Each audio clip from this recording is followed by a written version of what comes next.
A paz do Senhor, amados irmãos, aqui é o pastor Amadeu Júnior, pastor local da igreja em Cidade Ocidental, e é com muita alegria que damos continuidade à leitura e comentários do livro de 1 Crônicas. Hoje daremos continuidade sobre a que tipo de livro pertence Crônicas. Espero que você tenha compreendido nossos áudios anteriores e que tenha sido abençoado com eles. Louvado seja Deus. Bom, nós dividimos a que tipo de livro Crônicas pertence em 4 teorias / opiniões, onde no áudio anterior nós falamos sobre o primeiro ponto, a primeira teoria. Antes de darmos continuidade às outras 3 que precisamos ver hoje, vamos fazer um pequeno resumo do primeiro ponto que foi levantado no dia de ontem. Fazendo um pequeno resumo sobre o primeiro ponto, ele classifica Crônicas como um livro histórico, evidenciado tanto no título hebraico quanto no título grego. O livro de Crônicas pode ser tratado como uma obra de valor histórico independente, que carrega consigo a marca de um autor muito cauteloso. Bom, agora que resumimos a primeira teoria, vamos entender melhor sobre as outras 3 teorias que nós vamos abordar no dia de hoje. O segundo ponto vai abordar que a característica histórica de Crônicas são de interesse mais secundários do que primários. Diante disso, talvez seria melhor dar maior atenção à sua ênfase teológica. O interesse nessa abordagem ganha força a partir de 2 fatores. O primeiro deles é que o cronista parece tratar seu material histórico mais como um meio para um fim do que como um fim em si mesmo. O que significa isso? Supostamente, ele demonstra mais interesse pelo significado por trás dos eventos do que pelo próprio evento em si mesmo. Quanto a isso, Dillard diz a seguinte questão. Ele resume que a obra é um ensaio completamente teológico, ou como ele também gosta de dizer, um tratado. Ainda ele complementa a seguinte questão. O cronista tem sido até mesmo descrito como o primeiro teólogo do Antigo Testamento. Questões como, por exemplo, a repetição de tema, o interesse pelas instituições básicas da sociedade, tais como o sistema de culto ou a própria monarquia, o interesse pela intervenção direta de Deus nos assuntos humanos. Assuntos esses que estão presentes em Samuel e também em Reis. Porém, em Crônicas, com um papel teológico que se destaca ainda mais. São os principais argumentos dessa teoria. Outra questão levantada por esse ponto de vista é o contexto no qual Crônicas escreve, visto que é de admirar que toda a sua preocupação com relação ao passado exclui qualquer referência direta ao próprio tempo, ou seja, o tempo que for escrito. Para Martin Selman, isso é muito mais significativo, já que o autor enfatiza as características dos primeiros anos de Israel e que oculta completamente tudo o que era realizado em sua própria época. Assuntos como templo, ou melhor dizendo, o templo de Salomão e a sua glória, e a monarquia divinamente eleita são de muito mais valor, mesmo que não existissem mais no período em que foi escrito o livro. Não podemos esquecer que existe uma incompatibilidade com a história anterior de Israel como uma nação forte e independente, e na época em que os livros foram compilados, o povo de Deus havia sido reduzido a nada. Não podemos esquecer disso. O que lhes restavam eram ruínas e lembranças do que aquele lugar foi um dia. Queridos, precisamos entender, ou melhor dizendo, lembrar que Israel estava profundamente destruída e precisava ser restaurada do zero, do nada, literalmente. Amados ouvintes, muitas dessas questões foram explicadas nos áudios anteriores, questões que foram levantadas por essa teoria. Podemos deduzir que o autor estava mais do que informando a seus leitores sobre o que acontecera no passado. Ele pretendia explicar o sentido da história de Israel. Isso não apaga o fato de que Crônicas se trata de um livro histórico, ou porventura histórico-teológico. Não estaria de um todo errado. Uma sugestão óbvia a importância dada ao templo é que ele desejava mostrar que o templo de Jerusalém era o único lugar legítimo de culto para o povo de Deus. Não esqueça que quando houve a divisão entre a tribo do norte e as tribos do sul, a primeira coisa que Jeroboão fez foi levantar um novo lugar de adoração totalmente fora daquilo que Deus havia determinado que se fizesse, com uma liturgia diferente, num local diferente.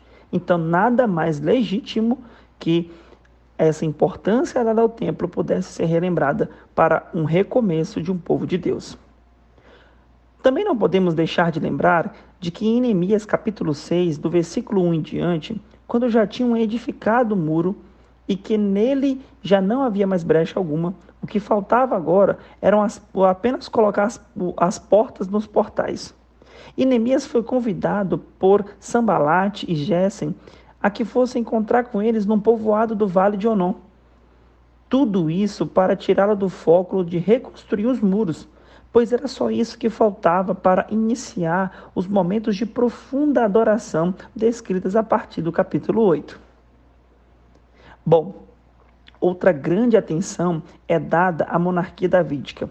Ainda que os comentaristas não concordem sobre o exato significado desta ênfase dada à monarquia, segundo alguns, a pessoa e a dinastia de Davi são a pulsação de toda a teologia do crônicas, ou melhor dizendo, do cronista. Enquanto outros pensam que o interesse em Davi indique que o cronista deva ser visto como o guardião da tradição messiânica. Há também outros intérpretes que interpretam de maneira bem diferente. Vamos ver, na verdade, 3 deles. O primeiro sugere que o livro seja uma parábola extensa sobre a importância de se buscar a Deus e que ele apresenta um caminho dado por Deus para a expiação de uma culpa profunda de Israel. O segundo, ele acredita que Crônicas aponta para uma via de restauração para Israel por meio do exílio e do juízo. E por último, há quem argumente que nenhum dos temas é mais importante do que outros. Amados irmãos, Deus preparou o livro de Crônicas, e isso nós não podemos ter dúvida, e preparou para que o seu povo no pós-exílio, assim como tinha preparado os 10 mandamentos ali no deserto, para guiá-los em sua nova jornada. E isso explica o cuidado com as questões tão importantes como essa. Veremos agora outros 2 pontos, ainda que as próximas 2 análises concordem que Crônicas seja de caráter teológico, elas dão maior peso a outros aspectos encontrados também no livro. A terceira teoria aponta que o autor estava pregando a história de seu povo, ou que ele era um pregador de teologia pastoral. Devido aos frequentes discursos, ou melhor dizendo, sermões em Crônicas, é como se ele dissesse que todo o livro está em parêntese, ou seja, em sermões levíticos, exortando e encorajando cada contemporâneo a uma fé responsiva que pudesse novamente clamar pela misericórdia de Deus. Para Martin Selman, a tese do sermão levítico baseia-se na observação de que muitos discursos são homiléticos em sua forma, e ainda que a maioria deles sejam proferidos por reis e profetas. A função pedagógica atribuída aos levitas em 2 Crônicas também é considerada como algo de significado especial, fecha aspas.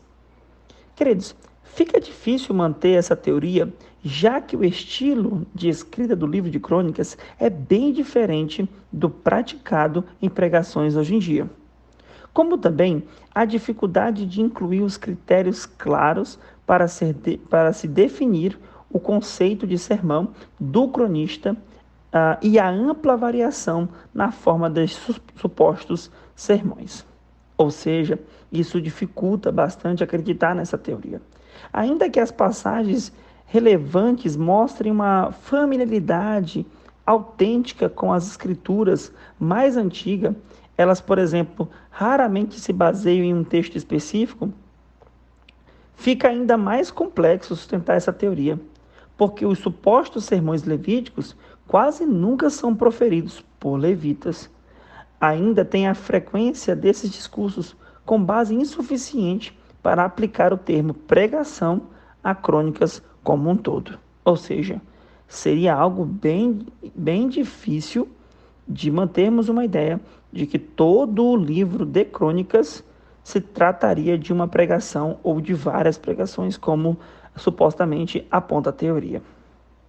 E para fechar, as 4 teorias ou opiniões sobre a que tipo de livro pertence crônicas, temos a seguinte. O cronista tem sido descrito como uma pessoa que interage com o texto. O que quer dizer isso? Alguém que produz uma obra de interpretação ou exegese. Este ponto de vista tem características parecidas com a que acabamos de estudar. No entanto, esse é considerado com mais base, enquanto a concepção do cronista como pregador é efetivamente derivada apenas dos discursos. Essa via leva em conta toda a obra do livro de crônicas. Podemos ver que o autor de crônicas explora bem mais aquilo a que chamamos agora de Antigo Testamento. Embora Samuel e Reis claramente propicia o quadro para as histórias principais de crônicas, o início e o fim da obra dão um bom exemplo disso.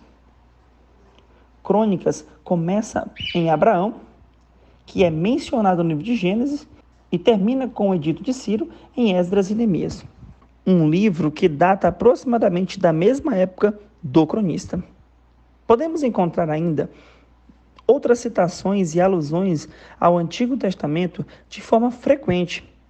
No Pentateuco, por exemplo, tem as genealogias, e dentro das próprias genealogias contém fragmento dos livros históricos, tais como a lista de colonização de Josué, ou o sumário dos motivos para o exílio em 2 Reis.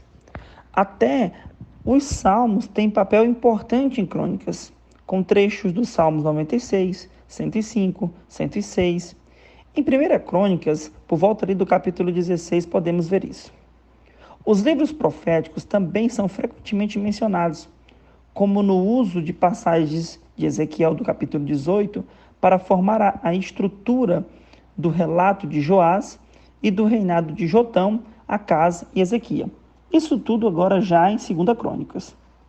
Um dos princípios mais importantes de Crônicas, aquele que diz que os que buscam o Senhor certamente o encontrarão, aparece tanto na lei quanto nos profetas. Podemos ver que o Antigo Testamento, como um todo, tem um papel central em Crônicas, e concluir que o objetivo geral de Crônicas era oferecer uma interpretação da palavra de Deus, tal como o próprio cronista conhecia. E com isso, demonstrar que a promessa de Deus, revelada nas alianças davídicas, ainda eram tão dignas de confiança e eficazes como fora feita pela primeira vez. Ainda que os primeiros leitores de crônicas vivessem século depois de quase todos os eventos que estão aqui relatados. Amados, cada mínimo detalhe só serve para termos ainda mais certeza que Crônicas é um livro histórico, pois o que há de melhor para um novo momento de um povo, uma nação, que uma história com riqueza de detalhes e fontes confiáveis. Passando por todo o Velho Testamento, como refere o ponto que acabamos de ver. Como já mencionamos, o autor que acreditamos ser Esdras era muito cauteloso. Deus tinha seu propósito com este livro. Crônicas se torna uma fonte histórica extraordinária, com aspectos teológicos de muita qualidade, contando ainda com os sermões levíticos enviados por Deus e uma revisão exegética de primeira de toda a história ocorrida até aquele momento. A partir do patriarca Abraão, a tão sonhada liberdade de uma vida cativa que durou 70 anos. Com fim no decreto do rei Ciro autorizando o seu retorno para uma terra prometida. Questões como a genealogia de Crônicas, dando base fundamental para a genealogia de Mateus, sem contar que a genealogia demonstra o grande valor da sucessão para o povo judeu. Ancestrais, muitas vezes, prefiguram a vida dos seus descendentes. Líderes eram capazes de mencionar com exatidão a sua ascendência familiar. E ainda mais, séculos depois, o apóstolo Paulo disse que provinha da tribo de Benjamim. Isso está lá em Filipenses capítulo 3, versículo 5. E isso só é capaz por haver um livro histórico que relata cada um destes detalhes. Preocupações técnicas com o templo, o culto e os levitas mostram o cuidado com coisas sérias que há em Crônicas. Crônicas não é uma alternativa histórica a Samuel e nem muito menos a Reis. Primeira Crônicas foca na recuperação da Arca da Aliança, a construção e a dedicação do templo, bem como o culto a Israel. Enfatiza a misericórdia de Deus e destaca o serviço prestado pelo monarca ao Senhor. Isso mostra que a história precisava ser contada do ponto de vista civil e religioso. Crônicas foi escrito para vincular a história aos judeus egressos do cativeiro e aos seus antepassados, e também a história messiânica. Vamos concordar, um bom livro de história precisa ser rico em detalhes. Quanto mais, melhor. Isso prende um leitor cuidadoso. E é exatamente isso que nós descobrimos em Crônicas. Amados e queridos irmãos, hoje ficamos por aqui. Amanhã retornaremos com muito mais para a sua vida. A paz do Senhor Jesus.